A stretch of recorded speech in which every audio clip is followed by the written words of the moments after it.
Chapter 6 of Reverse1999's main story.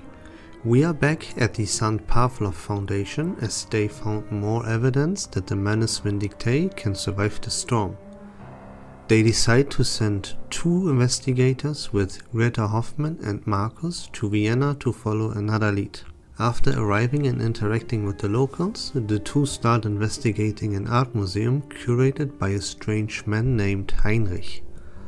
They find an opera singer named Isolde displaying a painting named The Circle, which is the last surviving painting of her brother who died from self-immolation. Self-immolation is the act of setting oneself on fire.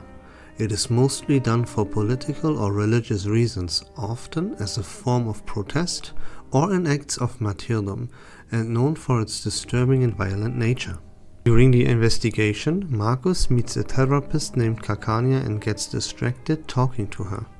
Hoffman leaves to pursue Heinrich, as he had been acting suspiciously during the auction, and instructs Marcus to stay where she is.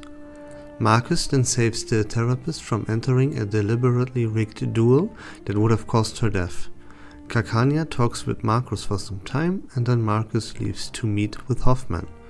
Marcus and Hoffman then find a newspaper showing that many politicians and prominent figures have been assassinated and that World War I will arrive sooner than it had before the storm.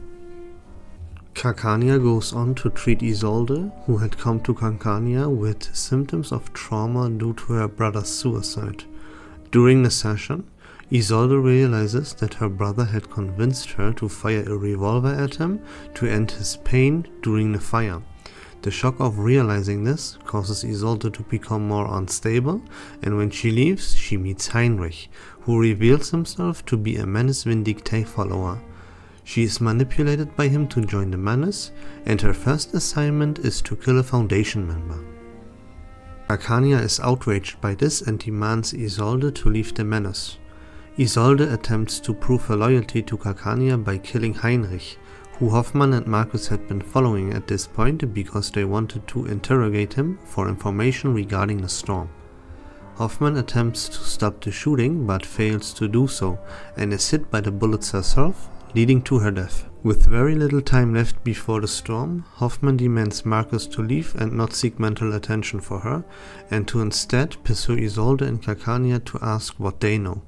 Marcus uses her arcane skill on Isolde and sees a memory Isolde's brother had experienced, showing Arcana displaying the ritual for storm immunity, and then they conclude that the painting, The Circle, was likely based on it.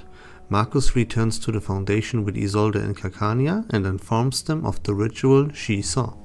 Chapter 7 of Reverse1999's main story. The researchers at the St. Pavlov Foundation suffer a wide range of casualties as they attempt to test the ritual sent by Marcus. While performing, it would always affect the person casting the ritual in some way. In 99% of the cases, it will either kill or seriously injure the performer, and no indication existed on whether it affected the storm immunity. We are now back at the Greek island where 6 is the leader and 37 is present. The people on the island find that they are no longer protected from the storm, as Menace Vindictae deliberately leaked information regarding the island, and soldiers from surrounding nations begin bombing the island because they claim that this island accelerated the start of World War I.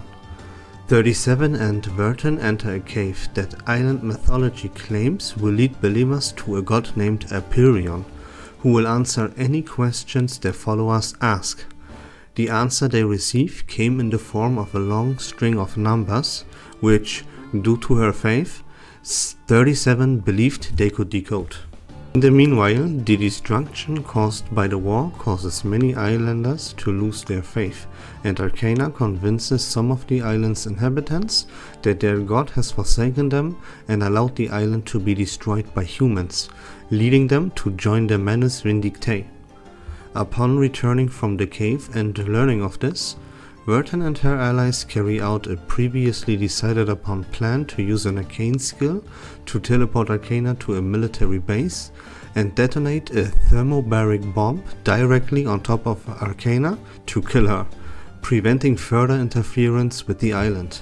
37 asks Verton and her team to contact the Foundation with information on what they learned.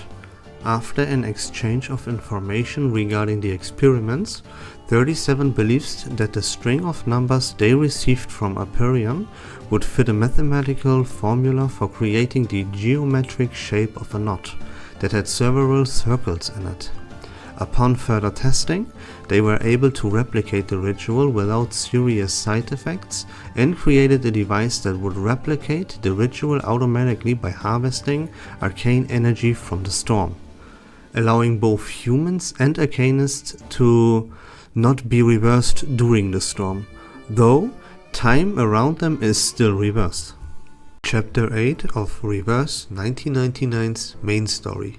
Team Timekeeper goes down to Brazil to follow a lead about a writer named Erd and meets General Igor and Zeno. Igor schedules them on a cruise to the veterans' residency and sends his daughter Lopera to protect them, but not before Sotheby recognizes a photo with her butler which was taken by the storm of 1929. On the ship, Verton finds Anionala, a succubus who she had met earlier. The ship is then raided by the Apostles' Brotherhood, an extremist group that is closely connected to the Menace Vindictae.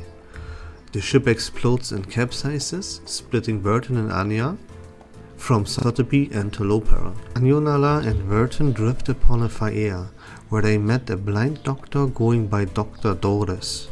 Dr. Doris nurses Verton back to health, but before she awoke, Doris is taken by the Apostles' Brotherhood. Verton continues heading towards the veterans' residency, where she discovers Dr. Doris' identity as Erd. In the meanwhile, Sotheby and Lopera are discovered by Mr. Duncan. Sotheby, upon awakening, immediately recognizes Mr. Duncan as her butler. The group goes to reconnect with Verton, but not before defeating some members of the Apostles' Brotherhood. Back at Xenobase, Lilia has a conversation with Igor where he reveals Arcana survived the explosion. Lilia is then arrested by Xeno-rebels and the rebels slaughter the remaining loyalists. Lilia escapes and goes to warn Verton. Xeno-rebels arrive at the veterans' residence to capture Anyo and use her pendant to pit her against Verton. This backfires as the pendant is destroyed and Anyo repels the rebels. Lopera chases after Dr. Doris, where she finds the region's leader of the Apostles' Brotherhood. She battles with him and wins, leaving with Dr. Doris. The Xeno-rebels arrive and shoot Lopera with a tranquilizer bullet before taking in Dr. Doris. Mr. Duncan finds Lopera and takes her back to the Foundation. Back at the Foundation, Mr. Duncan is confirmed to be Sotheby's butler. The Foundation announces the betrayal of Igor to Menace Vindictae and the identity of Dr. Doris as Erd. Verton searches through the records, theorizing about the nature of the storm, ending with the hypothesis that those who are reversed by it don't die.